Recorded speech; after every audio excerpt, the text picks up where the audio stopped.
ਸਤਿ ਸ਼੍ਰੀ ਅਕਾਲ ਦੋਸਤੋ, ਤੁਹਾਡਾ ਸਾਡੇ ਲੋਕ ਰੰਗ ਚੈਨਲ ਉੱਪਰ ਸਵਾਗਤ ਹੈ ਜੀ। ਤੁਹਾਡੇ ਲਈ ਇੱਕ ਨੋ ਸਸਤੀ ਬੜੀ ਸੋਹਣੀ ਜੀ ਕਹਾਣੀ ਲੈ ਕੇ ਹਾਜ਼ਰ ਹਾਂ। ਆਸ ਕਰਦੇ ਹਾਂ ਕਿ ਇਹ ਕਹਾਣੀ ਤੁਹਾਨੂੰ ਜ਼ਰੂਰ ਪਸੰਦ ਆਏਗੀ। ਲਖਵੀਰ ਨੇ ਜਲਦੀ ਨਾਲ ਆਪਣਾ ਕੰਮ ਖਤਮ ਕੀਤਾ ਅਤੇ ਆਪਣੀ ਸੱਸ ਦੇ ਕਮਰੇ ਵਿੱਚ ਚਲੀ ਗਈ। ਉੱਥੇ ਉਸ ਦੀਆਂ ਦੋਵੇਂ ਨਨਾਣਾਂ ਰਮਨ ਅਤੇ ਲਾਡੋ ਆਈਆਂ ਹੋਈਆਂ ਸੀ।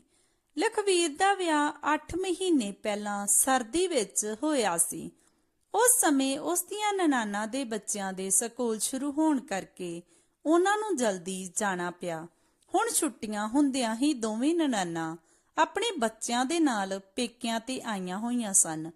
ਉਂਝ ਤਾਂ ਲਖਵੀਰ ਦਾ ਸਾਰਾ ਸਮਾਂ ਰਸੋਈ ਵਿੱਚ ਹੀ ਬੀਤਦਾ, ਪਰ ਉਹ ਕੋਸ਼ਿਸ਼ ਕਰਦੀ ਕਿ ਕੁਝ ਸਮਾਂ ਉਹ ਆਪਣੀਆਂ ਨਨਾਣਾਂ ਦੇ ਨਾਲ ਜਾ ਕੇ ਬੈਠੇ। ਸੱਸ ਦੇ ਕਮਰੇ ਵਿੱਚੋਂ ਹੱਸਣ ਦੀ ਆਵਾਜ਼ ਸੁਣ ਕੇ ਲਖਵੀਰ ਦਾ ਵੀ ਦਿਲ ਕਰਦਾ ਕਿ ਉਹ ਉਹਨਾਂ ਨਾਲ ਜਾ ਕੇ ਹੱਸੇ। ਲਖਵੀਰ ਕੰਮ ਕਰਨ ਵਾਲੀ ਇਕੱਲੀ ਹੋਣ ਕਰਕੇ, ਸਭ ਦੀਆਂ ਇੰਨੀਆਂ ਫਰਮੈਸ਼ਾਂ ਹੋਣ ਕਰਕੇ ਉਸ ਨੂੰ ਜ਼ਿਆਦਾ ਸਮਾਂ ਨਾ ਮਿਲਦਾ। ਲਖਵੀਰ ਇੱਕ ਚੰਗੀ ਨੂੰਹ, ਭਾਬੀ ਅਤੇ ਮਾਮੀ ਹੋਣ ਦਾ ਫਰਜ਼ ਨਿਭਾ ਰਹੀ ਸੀ। ਜਿਵੇਂ ਹੀ ਲਖਵੀਰ ਆਪਣੀ ਸੱਸ ਪਰਮਜੀਤ ਦੇ ਕਮਰੇ ਵਿੱਚ ਪਹੁੰਚੀ ਤਾਂ ਦੋਵੇਂ ਨਨਾਣਾਂ ਚੁੱਪ ਹੋ ਗਈਆਂ। ਲਖਵੀਰ ਨੇ ਲਾਡੋ ਅਤੇ ਰਮਨ ਨੂੰ ਪੁੱਛਿਆ ਕਿ ਦੀਦੀ, ਤੁਹਾਡੇ ਸਹੁਰੇ ਪਰਿਵਾਰ ਵਿੱਚ ਸਾਰੇ ਠੀਕ ਠਾਕ ਹਨ? ਤਾਂ ਪਰਮਜੀਤ ਗੁੱਸੇ ਵਿੱਚ ਬੋਲੀ ਕਿ ਇਹ ਕੀ ਸਵਾਲ ਹੋਇਆ ਤੇਰੇ ਪੁੱਛਣ ਦਾ? ਜੇ ਘਰ ਵਿੱਚ ਸਾਰੇ ਠੀਕ ਠਾਕ ਹਨ ਤਾਂ ਹੀ ਇੱਥੇ ਆ ਕੇ ਬੈਠੀਆਂ ਹਨ। ਪਰਮਜੀਤ ਨੇ ਜਵਾਬ ਦਿੱਤਾ। ਲਖਵੀਰ ਨੇ ਕਿਹਾ ਕਿ ਮੰਮੀ ਜੀ ਮੈਂ ਤਾਂ ਬਸ।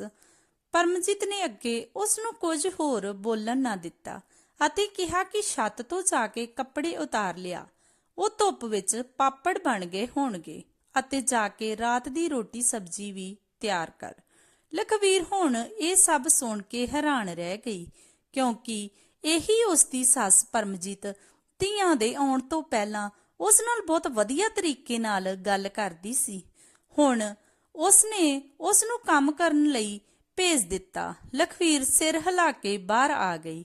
ਲਖਵੀਰ ਦੇ ਕਮਰੇ ਵਿੱਚੋਂ ਬਾਹਰ ਆਉਂਦਿਆਂ ਹੀ ਕਮਰੇ ਵਿੱਚੋਂ ਫਿਰ ਹੱਸਣ ਦੀ ਆਵਾਜ਼ ਆਉਣ ਲੱਗੀ। ਇਹ ਹੁਣ ਪਹਿਲੀ ਵਾਰ ਨਹੀਂ ਹੋਇਆ ਸੀ। ਲਖਵੀਰ ਜਦੋਂ ਵੀ ਉਹਨਾਂ ਦੇ ਕੋਲ ਆਉਂਦੀ ਤਾਂ ਉਹ ਹਮੇਸ਼ਾ ਚੁੱਪ ਹੋ ਜਾਂਦੀਆਂ, ਜਾਂ ਫਿਰ ਉਹ ਗੱਲਾਂ ਕਰਦੀਆਂ ਹੁੰਦੀਆਂ ਤਾਂ ਲਖਵੀਰ ਕੁਝ ਪੁੱਛਦੀ ਤਾਂ ਅੱਗੋਂ ਕਿਹਾ ਜਾਂਦਾ ਕਿ ਤੈਨੂੰ ਨਹੀਂ ਪਤਾ, ਤੂੰ ਆਪਣਾ ਦੇਖ, ਸਾਡੀ ਚਿੰਤਾ ਨਾ ਕਰਨ ਦੀ ਕੋਈ ਜ਼ਰੂਰਤ ਨਹੀਂ। ਜਦੋਂ ਤੈਨੂੰ ਕਿਸੇ ਗੱਲ ਦਾ ਪਤਾ ਨਹੀਂ ਫਿਰ ਕਿਉਂ ਬੋਲਦੀ ਹੈ ਵਿੱਚ? ਜਾ ਕੇ ਕੰਮ ਕਰ ਆਪਣਾ। ਲਖਵੀਰ ਨੂੰ ਵੀ ਇਹ ਸਮਝ ਆ ਗਿਆ ਸੀ ਕਿ ਉਸ ਦੀ ਸੱਸ ਪਰਮਜੀਤ ਨਹੀਂ ਚਾਹੁੰਦੀ ਕਿ ਉਹ ਉਹਨਾਂ ਦੇ ਕੋਲ ਬੈਠੇ ਅਤੇ ਗੱਲਾਂ ਕਰੇ। ਜਿੰਨਾ ਚਿਰ ਲਾਡੋ ਤੇ ਰਮਨ ਰਹਿੰਦੀਆਂ, ਪਰਮਜੀਤ ਲਖਵੀਰ ਨਾਲ ਗੱਲ ਵੀ ਨਾ ਕਰਦੀ। ਉਹਨਾਂ ਦੇ ਜਾਣ ਤੋਂ ਬਾਅਦ ਪਰਮਜੀਤ ਨੂੰ ਯਾਦ ਆਉਂਦਾ ਹੈ ਕਿ ਲਖਵੀਰ ਵੀ ਇਸ ਘਰ ਦਾ ਹਿੱਸਾ ਹੈ। ਲਖਵੀਰ ਵੀ ਹੁਣ ਸਭ ਕੁਝ ਸਮਝ ਲੱਗੀ। ਹੌਲੀ ਹੌਲੀ ਉਸਨੇ ਆਪਣੇ ਆਪ ਨੂੰ ਸੰਭਾਲ ਲਿਆ। ਲਖਵੀਰ ਹੁਣ ਆਪਣਾ ਕੰਮ ਖਤਮ ਕਰਕੇ ਆਪਣੇ ਕਮਰੇ ਵਿੱਚ ਚਲੀ ਜਾਂਦੀ। ਪਰਮਜੀਤ ਨੂੰ ਹੁਣ ਜਦੋਂ ਵੀ ਫੋਨ ਕਰਕੇ ਕੋਈ ਪੁੱਛਦਾ ਤਾਂ ਉਹ ਕਹਿੰਦੀ ਕਿ ਤੈਨੂੰ ਕੀ ਦੱਸਾਂ, ਸਾਰਿਆਂ ਦੀ ਜ਼ਿੰਦਗੀ ਵਿੱਚ ਥੋੜਾ ਦੁੱਖ ਤਾਂ ਹੁੰਦਾ ਹੀ ਹੈ। ਪਰਮਜੀਤ ਕਹਿੰਦੀ ਕਿ ਮੇਰਾ ਸਭ ਨਾਲੋਂ ਵੱਡਾ ਦੁੱਖ ਇਹ ਹੈ ਕਿ ਮੇਰੀ ਨੂੰਹ ਮੇਰੇ ਕੋਲ ਬੈਠਣਾ ਪਸੰਦ ਹੀ ਨਹੀਂ ਕਰਦੀ। ਕਦੀ ਗਲਤੀ ਨਾਲ ਵੀ ਨਾ ਪੁੱਛਦੀ ਕਿ ਮੰਮੀ ਜੀ ਕੋਈ ਤਕਲੀਫ ਜਾਂ ਪਰੇਸ਼ਾਨੀ ਤਾਂ ਨਹੀਂ ਤੁਹਾਨੂੰ। ਪਰਮਜੀਤ ਕਹਿੰਦੀ ਹੈ ਕਿ ਜਦੋਂ ਮੈਨੂੰ ਹੀ ਨਹੀਂ ਪੁੱਛਦੀ ਤਾਂ ਮੇਰੇ ਤੋਂ ਬਾਅਦ ਮੇਰੀਆਂ ਧੀਆਂ ਨੂੰ ਕਿੱਥੋਂ ਪੁੱਛੇਗੀ। ਲਖਵੀਰ ਆਪਣਾ ਕੰਮ ਖਤਮ ਕਰਦੀ ਹੈ ਅਤੇ ਆਪਣੇ ਕਮਰੇ ਵਿੱਚ ਚਲੀ ਜਾਂਦੀ ਹੈ। ਇਹ ਗੱਲਾਂ ਪਰਮਜੀਤ ਨੇ ਸਾਰੇ ਰਿਸ਼ਤੇਦਾਰਾਂ ਵਿੱਚ ਕਹਿ ਦਿੱਤੀਆਂ ਸਨ। ਜਦੋਂ ਵੀ ਕੋਈ ਰਿਸ਼ਤੇਦਾਰ ਫੋਨ ਕਰਦਾ ਤਾਂ ਲਖਵੀਰ ਨੂੰ ਸਮਝਾਉਣ ਲੱਗਦਾ ਕਿ ਤੇਰਾ ਵਿਹਾਰ ਆਪਣੀ ਸੱਸ ਨਾਲ ਸਹੀ ਨਹੀਂ ਹੈ। ਲਖਵੀਰ ਸਾਰਿਆਂ ਦੀਆਂ ਗੱਲਾਂ ਨੂੰ ਹੱਸ ਕੇ ਨਜ਼ਰ ਅੰਦਾਜ਼ ਕਰ ਦਿੰਦੀ। ਅੱਜ ਪਰਮਜੀਤ ਦੀ ਭੈਣ ਚਰਨਜੀਤ ਦੂਸਰੇ ਸ਼ਹਿਰ ਤੋਂ ਆਪਣੀ ਧੀ ਨਵਜੋਤ ਦੇ ਲਈ ਮੁੰਡਾ ਦੇਖਣ ਆਈ ਸੀ। ਉਹਨਾਂ ਨੇ ਮੁੰਡੇ ਵਾਲਿਆਂ ਨੂੰ ਪਰਮਜੀਤ ਦੇ ਘਰ ਹੀ ਬੁਲਾ ਲਿਆ। ਲਖਵੀਰ ਨੇ ਘਰ ਵਿੱਚ ਬੜਾ ਵਧੀਆ ਇੰਤਜ਼ਾਮ ਕੀਤਾ ਅਤੇ ਸਭ ਦੀ ਬੜੀ ਸੇਵਾ ਕੀਤੀ। ਮੁੰਡੇ ਵਾਲੇ ਬਹੁਤ ਖੁਸ਼ ਹੋਏ ਅਤੇ ਉਹਨਾਂ ਨੇ ਤੁਰੰਤ ਹੀ ਵਿਆਹ ਦੇ ਲਈ ਹਾਂ ਕਰ ਦਿੱਤੀ। ਮੁੰਡੇ ਵਾਲਿਆਂ ਦੇ ਜਾਂਦਿਆਂ ਹੀ ਪਰਮਜੀਤ ਆਪਣੀ ਭੈਣ ਅਤੇ ਉਸ ਦੀ ਕੁੜੀ ਨੂੰ ਕਮਰੇ ਵਿੱਚ ਲੈ ਕੇ ਚਲੀ ਗਈ। ਲਖਬੀਰ ਵੀ ਆਪਣਾ ਹੁਣ ਸਾਰਾ ਕੰਮ ਖਤਮ ਕੀਤਾ ਅਤੇ ਆਪਣੀ ਸੱਸ ਪਰਮਜੀਤ ਦੇ ਕਮਰੇ ਵਿੱਚ ਪੁੱਛਣ ਗਈ। ਲਖਵੀਰ ਨੇ ਮਨ ਵਿੱਚ ਕਿਹਾ ਕਿ ਮਾਸੀ ਜੀ ਨੂੰ ਕੁਝ ਚਾਹੀਦਾ ਤਾਂ ਨਹੀਂ, ਉਹ ਪੁੱਛ ਲਵੇ।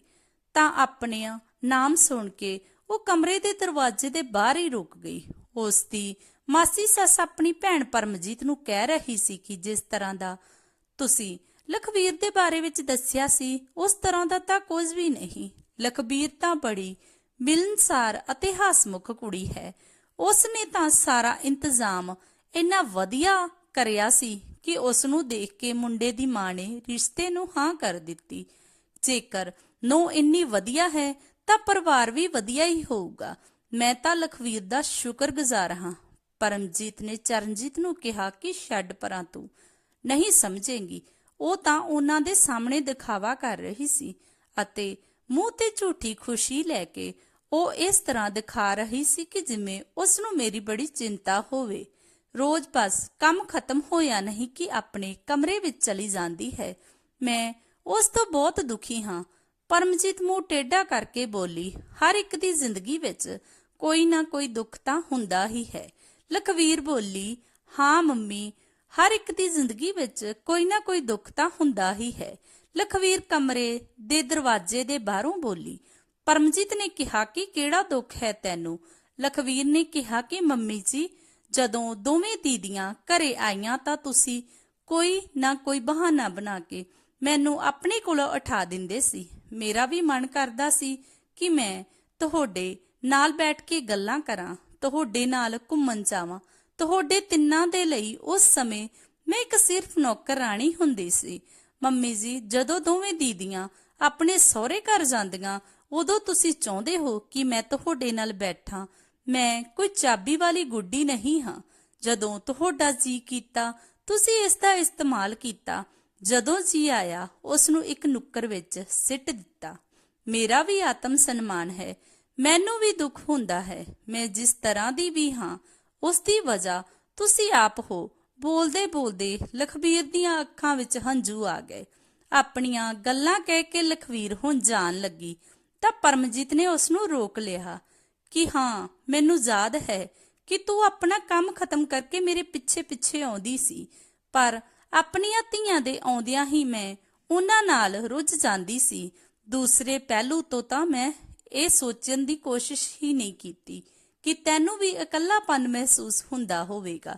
ਅੱਗੇ ਤੋਂ ਮੈਂ ਰਮਨ, ਲਾਡੋ ਅਤੇ ਤੇਰੇ ਵਿਚਾਲੇ ਕਦੀ ਕੋਈ ਵਿਤਕਰਾ ਨਹੀਂ ਕਰਾਂਗੀ। ਮੰਨਿਆ ਕਿ ਨੋਹਾਂ ਪਰਾਏ ਘਰ ਤੋਂ ਆਈਆਂ ਹੁੰਦੀਆਂ ਹਨ, ਪਰ ਉਹਨਾਂ ਨੂੰ ਵੀ ਪਿਆਰ ਦੇਣਾ ਚਾਹੀਦਾ ਹੈ। ਜੇਕਰ ਧੀਆਂ ਦੇ ਆਉਣ ਤੋਂ ਬਾਅਦ ਨੋਹਾਂ ਵਿੱਚ ਵਿਤਕਰਾ ਕਰਾਂਗੇ, ਧੀਆਂ ਨੇ ਤਾਂ ਫਿਰ ਪਰਾਏ ਘਰ ਵਾਪਸ ਚਲੇ ਜਾਣਾ ਹੁੰਦਾ ਹੈ। ਨੋਹਾਂ ਹੀ ਹਨ ਜਿਨ੍ਹਾਂ ਤੁਹਾਨੂੰ ਸੰਭਾਲਣਾ ਹੈ। ਨੋਹਾਂ ਹੀ ਜੀਵਨ ਭਰ ਲਈ ਸਾਥ ਨਿਭਾਉਂਦੀਆਂ ਹਨ। ਦੋਸਤੋ, ਨੋਹਾਂ ਨੂੰ ਧੀਆਂ ਨਾਲੋਂ ਜ਼ਿਆਦਾ ਪਿਆਰ, ਮਾਣ, ਸਤਿਕਾਰ ਦਿਆ ਕਰੋ। ਦੋਸਤੋ, ਇਹ ਕਹਾਣੀ ਤੁਹਾਨੂੰ ਕਿਵੇਂ ਲੱਗੀ?